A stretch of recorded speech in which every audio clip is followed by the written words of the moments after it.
ഇതും എനിക്ക് ഡ്യൂപ്ലിക്കേറ്റ് ആണോ എന്നൊരു ഡൗട്ട്. ചൈനയാണ്. ചെറിയൊരു പണി കിട്ടിയോന്ന് ഡൗട്ട്. അപ്പോൾ ഗൈസ് എല്ലാവർക്കും നമസ്കാരം. പുതിയൊരു വീഡിയോയ്ക്ക് വരെ കൂടെ സ്വാഗതം. അപ്പോൾ ഇന്നത്തെ വീഡിയോ എന്ന് വെച്ചാൽ നമ്മളൊരു മെമ്മറി കാർഡ് വാങ്ങിച്ചിട്ടുണ്ടായിരുന്നു. അപ്പോൾ ഓൺലൈൻ വഴിയാണ് വാങ്ങിച്ചത്, ഫ്ലിപ്കാർട്ട് വഴി. അപ്പോൾ അതിൻ്റെ അൺബോക്സിങ് കാര്യങ്ങളൊക്കെയാണ്. അപ്പോൾ അത് ഒറിജിനൽ ആണോ ഡ്യൂപ്ലിക്കേറ്റ് ആണോ, പലർക്കും ഡ്യൂപ്ലിക്കേറ്റൊക്കെ കിട്ടിയിട്ടുണ്ട്. അപ്പോൾ നമുക്ക് എങ്ങനെയാണ് കിട്ടിയതെന്നൊന്ന് ചെക്ക് ചെയ്യണം. അപ്പോൾ ഒരു ഡീറ്റെയിൽഡ് വീഡിയോ തന്നെയാണ്. അപ്പോൾ നമുക്ക് അൺബോക്സ് ചെയ്യാം. അപ്പോൾ ഗൈസ് ഇതാണ് മെമ്മറി കാർഡ്. നമ്മളെ കയ്യിലുണ്ട്. പക്ഷേങ്കിൽ ചെറിയൊരു പണി കിട്ടിയോന്ന് ഡൗട്ട്. ഇത് ഡ്യൂപ്ലിക്കേറ്റ് ആണോ എന്ന് ചെറിയൊരു ഡൗട്ട്. കാരണം ഇതിൻ്റെ ഏകദേശം ഇവിടെയായിട്ട് ഒരു സ്റ്റിക്കർ വരേണ്ടതുണ്ട്. അവരുടെ സ്റ്റിക്കർ വരേണ്ടത് അതിവിടെ കാണുന്നില്ല. പിന്നെ മെമ്മറി കാർഡ് പൊട്ടിച്ചിട്ട് സൈഡ് വൈറ്റ് ഉണ്ടോ നോക്കണം. വൈറ്റ് ഉണ്ടെങ്കിൽ അത് ഒറിജിനൽ ആയിരിക്കും, അല്ലെങ്കിൽ അത് ഡ്യൂപ്ലിക്കേറ്റ് ആയിരിക്കും. ഇതും എനിക്ക് ഡ്യൂപ്ലിക്കേറ്റ് ആണോ എന്നൊരു ഡൗട്ട്. ഇല്ലാതില്ല. ഇതെന്താ മെയ്ഡ് ഇൻ ഫിലിപ്പൈൻസ് ആണ്. പിന്നെ അഡാപ്റ്റർ മെയ്ഡ് ചെയ്തത് ചൈനയാണ്. വിത്ത് 1 year ഗ്യാരണ്ടി ഉണ്ട്. പിന്നെ ഇത് കണ്ടോ നിങ്ങൾ, ഇതാ നോക്കുക, ചൈനയാണ് ഭാഷ. അതിൻ്റെ മുകളിൽ ഇത് ഒട്ടിക്കുകയാണ്. ഇത് ഡ്യൂപ്ലിക്കേറ്റ് ആയിരിക്കുമോ അതോ ഒറിജിനലോ? പിന്നെ മാനുഫാക്ചർ ഡേറ്റ് വരുന്നത് 2021 2021 ഒക്ടോബറിലാണ്. പിന്നെ 1899 MRP. നമുക്കതായത് പൊട്ടിച്ച് നോക്കാം, ഒറിജിനൽ ആണോ അല്ലയോ എന്ന് എന്തായാലും പൊട്ടിച്ച് നോക്കിയാൽ ഇനി മനസ്സിലാവും. ഇതിലിട്ടിട്ട് ഒന്ന് ഫോണിൽ ഇട്ട് നോക്കണം, സ്റ്റോറേജ് സ്പേസ് എത്ര കിട്ടുന്നുണ്ടോ എന്ന് നോക്കണം. അതിന് ശേഷം മാത്രമേ ഇനി എന്തെങ്കിലും പറയാനോ. പണി കിട്ടിയോ? ഓപ്പൺ ചെയ്ത് നോക്കാം.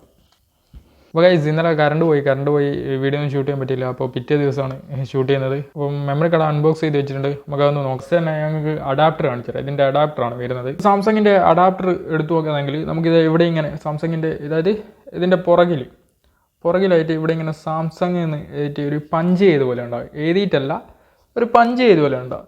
പിന്നെ എഴുത്ത് താഴോട്ടേക്കായിരിക്കും ഉണ്ടാവുക. അതായത് മെയ്ഡ് ഇൻ ചൈന എന്ന് പറഞ്ഞിട്ടുള്ള അതിൻ്റെ ഇത് താഴോട്ടേക്കാണ് ഉണ്ടാവുക. പക്ഷേങ്കിൽ ഡ്യൂപ്ലിക്കേറ്റാണ് വരുന്നതെങ്കിൽ ഇങ്ങനെ പിടിച്ചിട്ട് ഇങ്ങോട്ടേക്കാണ് എഴുത്ത് വരിക, ഡ്യൂപ്ലിക്കേറ്റ്. പിന്നെ അതുമാത്രമല്ല, ഇതിൻ്റെ കളർ കണ്ടോ നിങ്ങൾ, ഈ കളർ ഒരു ഒരു മങ്ങിയ പോലെയാണ് ഡ്യൂപ്ലിക്കേറ്റിന് ഉണ്ടാവുക. ഇത് ഒറിജിനൽ നല്ല ഫിക്സഡ് കളറായിരിക്കും. അപ്പോൾ ഞാൻ ആദ്യം കരുതിയത് അതിന് ഒന്നാമത് ഞാൻ പറഞ്ഞല്ലോ നിങ്ങളോട്, ഇവിടെ ഇങ്ങനെ ഇതിൻ്റെ ഒരു സ്റ്റിക്കർ ഉണ്ടാവുന്നത്, അത് ഇതിനില്ല. ഞാൻ ആദ്യം കരുതിയത് ഇത് ഡ്യൂപ്ലിക്കേറ്റ് ആണെന്നാണ്. പക്ഷേങ്കിൽ ഡ്യൂപ്ലിക്കേറ്റ് അല്ല. ഇനി നമുക്ക് മെമ്മറി കാർഡിലേക്ക് വരികയാണെങ്കിൽ മെമ്മറി കാർഡിൽ എന്തൊക്കെ മാറ്റങ്ങൾ ഉണ്ടാവുമെന്ന് വെച്ചാൽ, അപ്പോൾ ഇതാണ് മെമ്മറി കാർഡ്.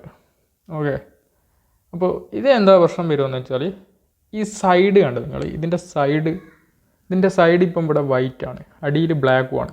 ഇതിൻ്റെ സൈഡ് ഇവിടെ കണ്ടോ നിങ്ങൾ, ഇവിടെ വൈറ്റ് കളറാണ് വരുന്നത്. അപ്പോൾ ഇതിൻ്റെ ഡ്യൂപ്ലിക്കേറ്റ് ആണെങ്കിൽ ഇവിടെയും ബ്ലാക്ക് കളറായിരിക്കും ഉണ്ടാവുക ഡ്യൂപ്ലിക്കേറ്റിന്.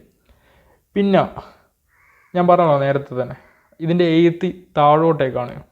ഡ്യൂപ്ലിക്കേറ്റ് ഇങ്ങനെയാണ് ഉണ്ടാവുക. ഇത് ഇങ്ങനെ താഴോട്ടേക്കാണ് ഒറിജിനൽ ഉണ്ടാവുക. ഇങ്ങനെ പിടിച്ചിട്ട് താഴോട്ടേക്കാണ് ഒറിജിനൽ ഉണ്ടാവുക. അപ്പോൾ ഡ്യൂപ്ലിക്കേറ്റ് ആണെങ്കിൽ ഇങ്ങനെ പിടിച്ച് കഴിഞ്ഞിട്ട് ഇങ്ങനെ എഴുതുകയാണെങ്കിൽ മാത്രം എന്താക്കും, അത് ഡ്യൂപ്ലിക്കേറ്റ് ആയിരിക്കും. പിന്നെ ഇവിടെ ബ്ലാക്ക് കളറാണെങ്കിൽ അത് ഡ്യൂപ്ലിക്കേറ്റ് ആയിരിക്കും. പിന്നെ മെയ്ഡ് ഇൻ തായ്ലാൻഡ് വരുന്നുണ്ട്, അതും എന്താണ്, ഡ്യൂപ്ലിക്കേറ്റ് ആണ്. മെയ്ഡ് ഇൻ തായ്ലാൻഡ് നിങ്ങൾ കണ്ടിട്ടുണ്ടെങ്കിൽ അത് ഡ്യൂപ്ലിക്കേറ്റ് തന്നെ ആയിരിക്കും.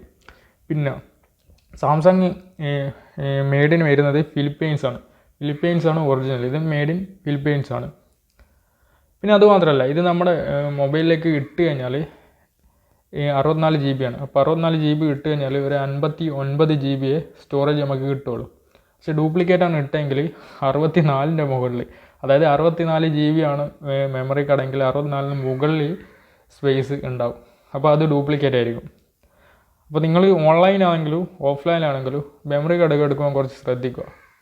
ഓക്കെ, അപ്പോൾ നിങ്ങൾ ഓൺലൈനാണ് എടുക്കുന്നതെങ്കിൽ നിങ്ങൾക്ക് ഈ കാര്യങ്ങളൊക്കെ ഒന്ന് ചെക്ക് ചെയ്തിട്ട് ഡ്യൂപ്ലിക്കേറ്റ് ആണ് കിട്ടിയെങ്കിൽ ഉടനെ തന്നെ റിപ്പോർട്ട് ചെയ്തിട്ട് അത് തിരിച്ചയക്കുക. അത് ഉടനെ തന്നെ തിരിച്ചയക്കുക, അല്ലെങ്കിൽ നിങ്ങൾക്ക് വലിയൊരു നഷ്ടമായിരിക്കും. അത് ഇത്രയും പൈസയും കൊടുത്ത് ഡ്യൂപ്ലിക്കേറ്റ് വേണ്ടിയൊന്നും ഒരു കാര്യമില്ല. ഫോണിന് തന്നെയാണ് പ്രശ്നം, ലാഗ് ആവും, അങ്ങനെ കുറേ പ്രശ്നങ്ങളൊക്കെ ഉണ്ട്. അപ്പോൾ ഓഫ്ലൈനിലാണെങ്കിലും ഓൺലൈനിലാണെങ്കിലും വാങ്ങുന്ന ഇങ്ങനത്തെ കുറച്ച് കാര്യങ്ങളൊക്കെ ശ്രദ്ധിക്കുക. അപ്പോൾ ഇത് പഴയൊരു മെമ്മറി കാർഡാണ്, ഞാൻ മുന്നേ ഉപയോഗിച്ച 16 GB സാംസങ്ങിൻ്റെ തന്നെയാണ്. അപ്പോൾ ഇതും മെയ്ഡ് ഇൻ ഫിലിപ്പൈൻസ് തന്നെയാണ് വരുന്നത്. അപ്പോൾ ഇത് പഴയതാണ്. ഇത് ഒരുപാട് കൊല്ലമായി, ഒരുപാട് വർഷമായി. നമുക്കൊന്നത് 5-8 വർഷമെങ്കിലും ആയിട്ടുണ്ടെന്ന് തോന്നുന്നു അതെടുത്തിട്ട്. ഓക്കെ, അപ്പോൾ ഇത്രയേ ഉള്ളൂ. എന്തായാലും ഒറിജിനൽ തന്നെയാണ് കിട്ടിയത്. ഞാൻ ആദ്യം കരുതിയത് ഡൂപ്പാണ്. ഞാൻ സ്റ്റിക്കർ ഇല്ലാത്തതുകൊണ്ടാണ് ഞാൻ കരുതിയത് ഡൂപ്പാണെന്ന്. ഒന്നും ഡൂപ്പല്ല, ഒറിജിനൽ തന്നെയാണ്. പിന്നെന്താ, അപ്പോൾ ഇത്രയേ ഉള്ളൂ. വാങ്ങുന്നവർ കുറച്ച് കാര്യങ്ങളൊക്കെ ശ്രദ്ധിച്ച് നോക്കിയും കണ്ട് വാങ്ങിക്കുക, അല്ലെങ്കിൽ പണി കിട്ടും, അത് ഉറപ്പാണ്. അപ്പോൾ പുതിയൊരു വീഡിയോ ആയിട്ട് നമുക്ക് വീണ്ടും കാണാം. അതുവരെ എല്ലാവർക്കും ബൈ.